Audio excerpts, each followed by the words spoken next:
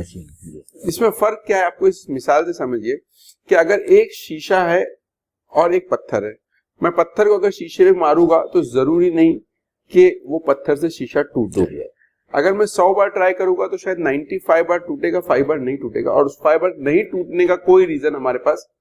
حالانکہ شیشے بھی سیم کوالٹی کے, پتھر کا فورس بھی اگر سیم ہو. جیسے ہمارا ڈے ٹو ڈے ایکسپیرینس لے لیجئے, ایک ماچس کی تیلی ہے, ماچس کا باکس, ہم جلاتے کبھی کبھی جلتی ہے کبھی نہیں جلتی, سیم ماچس ہے, سیم اس کا فرکشن ہے, اس کو یوز کرنے والا بھی سیم ہے. تو اس کو بولتے ہیں کہ ہمیشہ جب کوئی بھی قانون کے نتیجے میں جو نتیجہ نکلتا ہے, آؤٹ کم ہے, وہ ضروری آؤٹ کم کے لیے ہمیشہ وہ چیز کسی چیز کی محتاج ہے, اور وہ ہے اللہ تعالیٰ کی ذات. مطلب آپ یہ سمجھ رہے ہیں کہ برنولیز پرنسپل پہ چیزیں اڑتی ہے, لیکن یہ پرنسپل تو موجود ہے, لیکن اس کا نتیجہ جو اللہ کی ذات پیدا کرتی ہے. جیسے فار ایگزامپل لیجیے کہ معجزات, ابراہیم علیہ السلام کو آگ میں ڈالا گیا, آگ روٹینلی جلاتی ہے, لیکن ابراہیم علیہ السلام پہ آگ اللہ نے کہا کہ تو ٹھنڈی ہو جا. ابراہیم علیہ السلام آگ میں تو گئے, لیکن ان کو اس نے نقصان. اور ہم اپنی زندگی میں دیکھتے کوئی گھر جل جاتا ہے, لیکن اس میں سے بچہ جو ہے صحیح سلامت بچ جاتا ہے. تو یہ جو کاز اینڈ ایفیکٹ کے بیچ میں ایک ذات موجود ہے, وہ اللہ تعالیٰ کی ذات موجود ہے. سائنس یہ کرتا ہے کہ آپ کو وہ ذات سے مائنس کروا دیتا ہے, تو دنیا آپ کو لگتی ہے کہ بہت 2+2 ہے اور ایک دم کانسیکوینشنل ہے, کہ اگر آپ کی زندگی میں سب برا چل رہا ہے تو آگے برا ہوتے جائے گا اور سب ختم ہو جائے گا. لیکن جب اللہ پہ آپ ایمان رکھتے ہو تو آپ ایک امید پر ایمان لاتے ہو کہ اس کو آپ کی زندگی میں کتنا بھی برا کچھ چل رہا ہوگا, لیکن یہ امید ہے کہ یہ کتنے بھی بروں کو اگر آپ ایڈ کرو گے تو انجام اچھا نکلنے کی امید ہے, کہ اس کے بیچ میں وہ ذات ہے جو اس کو تبدیل کرنے کی قدرت رکھتی ہے. کاز اور ایفیکٹ کے بیچ میں جو ہے وہ خدا کی ذات ہے. تو یہ بھی ایک پرسپیکٹو ان آیات کو سمجھنے کا کہ یس پرندے برنولیز پرنسپل پہ اڑ رہے, لیکن اس لا کو ان پرندوں پہ اپلائی کرنے والی ذات رحمان کی, کہ اس کے ایفیکٹ پیدا کرا, پرندے آسمان میں جو ہے رکے ہوئے. اور آپ نے جو بات کہی, وہ جو پورا وہ جو مائگریشن ہوتا ہے, اس کے اندر اتنے سارے معجزات اللہ تعالیٰ کے, کہ ان کو کیسے معلوم ہے کہ فجی آئلینڈ ادھر ہے, ان کو کیسے معلوم ہے کہ ہم کو کس ڈائریکشن میں ٹریول کرنا ہے, اور پھر وہ ٹریول ایک سائڈ پہ کرتے, ریٹرن بھی اپنے مقام پہ برابر آتے. اور 80 گھنٹے ان کا دماغ جاگا رہتا ہے. وہ کس طرح پھر یہ سوال پیدا ہوتا ہے کہ جو ینگسٹرز ہے جو اس سے پہلے نہیں گئے, وہ بھی اپنا فلاک بنا کے فیوجی میں کیسے پہنچتے. تو ایسے کئی سارے سوالات ہیں جس کے بارے میں ہم یہی کہہ سکتے کہ یہ اللہ تعالیٰ کی صفت کا مظہر ہے. بہرحال ان کے پیچھے بہت سارا سائنس ہے, لیکن اس سائنس اور اس علم کے پیچھے جو خدا بابرکت کی ذات ہے. امید ہے کہ اللہ تعالیٰ جو ہے ہم کو اس قرآن کو صحیح طور پہ سمجھنے اور بالخصوص آج کے دور میں قرآن جن اشارات کو دے رہا ہے, ایسٹرولوجی کے بارے میں, تاریخ کے بارے میں, فزکس کے بارے میں, کیمسٹری کے بارے میں, بایولوجی کے بارے میں, ہم اس کے بھی اسٹوڈنٹ بنے اور ہم اس قرآن کے بھی اسٹوڈنٹ بنے, تاکہ ہم اس دین اور دنیا کے علم کا جو تفاوت اور جو ڈفرنس پیدا اس کو دوبارہ جوڑ کر اس علم کو جو ہے خدا کی معرفت کا ذریعہ بنائیں. اور اللہ تعالیٰ سے دعا ہے ہم کو کہنے سننے سے زیادہ عمل کرنے کی توفیق دے. آمین. آج کی نشست ہم یہیں ختم کرتے ہیں ناظرین. انشاءاللہ تعالیٰ امید ہے کہ اگلی جمعرات کو پھر سورہ ملک کی آگے کی آیتوں کی تفسیر آپ لوگوں کے سامنے بیان کی جائے گی. ہمارے ساتھ میں جڑے رہیے, ہمارے اس چینل کو پروموٹ کیجئے, اور اللہ تعالیٰ آپ کو اس کا اجر عظیم عطا فرمائے گا. السلام علیکم ورحمۃ اللہ وبرکاتہ.